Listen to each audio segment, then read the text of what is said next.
SSC নিয়োগ দুর্নীতি মামলায় কলকাতা হাইকোর্টের নির্দেশে বাতিল হয়েছে 2016 সালের প্যানেল। চাকরি হারিয়েছেন 25,753 জন, যার মধ্যে অযোগ্যদের পাশাপাশি রয়েছেন বিপুল সংখ্যক যোগ্য প্রার্থীও। লোকসভা ভোটের মধ্যে এই নিয়ে তোলপাড় বঙ্গ রাজনীতি। এই আবহে বাংলায় এসে তৃণমূলকে আক্রমণ করতে গিয়ে প্রধানমন্ত্রীর মুখে নিয়োগ দুর্নীতির পাশাপাশি শোনা গেল সারদা ও রোজভ্যালি চিটফান্ড কেলেঙ্কারির কথা। टीएमसी के राज में बंगाल में एक ही चीज चलती है, हजारों करोड़ के स्कैम।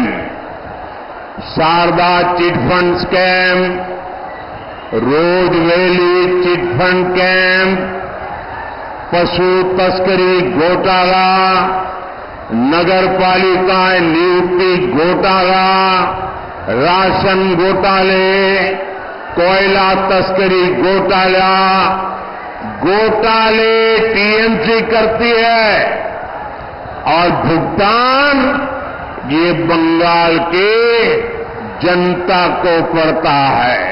কোনো দুর্নীতি নেই, মিথ্যে কথা, এটা বিজেপির প্ল্যান। ওরা দাঙ্গা তৈরি করে সবাইকে চোর বলে আর নিজেরা জগৎ বিখ্যাত চোর। সারা পৃথিবী বলছে লজ্জা লজ্জা লজ্জা, যেভাবে ভারতবর্ষে ইলেকশন চলছে। সুপ্রিম কোর্টের নির্দেশে 2014 সালের 6ই জুন সারদা মামলা এফআইআর করে সিবিআই। 2014 সালের জুন মাসে রোজভ্যালি মামলা এফআইআর দায়ের করে সিবিআই।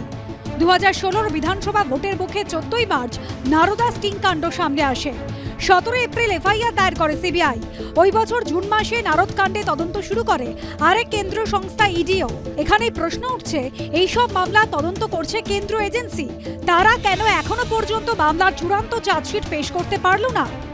প্রধানমন্ত্রীকে আমি বলবো যে দুর্নীতির বিষয়ে ওনারা কম কথা বলাটা ভালো। পশ্চিমবাংলায় টেট এবং এসএসসির দুর্নীতি ভয়াবহ কোনো সন্দেহ নেই, কিন্তু উনি মধ্যপ্রদেশের শিবরাজ পাতিল, ওর মন্ত্রী, মুখ্যমন্ত্রী ব্যাপক কেলেঙ্কারির কথা ওনার জানা আছে। সারা দেশের দুর্নীতি, তার দায় নরেন্দ্র মোদী নিলেন না, হঠাৎ পশ্চিমবাংলা নিয়ে বলতে শুরু করেন। পশ্চিমবাংলা তো বলবেন বটেই, শারদ কাণ্ড আছে মানে চিটফান্ড। নারদ কাণ্ড ভুলে গেলেন কেন? নারদ কাণ্ডে তৃণমূলের এমপিরা আছে, তাদের মুকুল রায়ও আছে, সৌগত রায়ও আছে, কাকলি ঘোষ আছে, ববি হাকিমও আছে, শুভেন্দু অধিকারীও আছে। হাতে হাতে টাকা নেওয়া, তারপরে কিচ্ছু করেননি, ধামাচাপা দিয়ে দিলেন। নারদ কাণ্ডটা কোন উদ্দেশ্যে?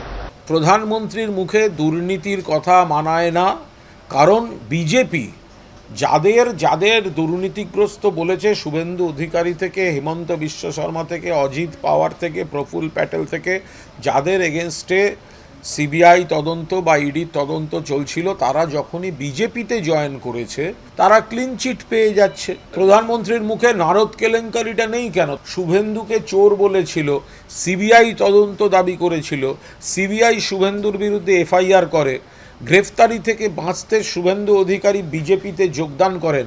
সেই কারণেই মুখ রক্ষার্থে নারদা উচ্চারণ করতে পারছেন না।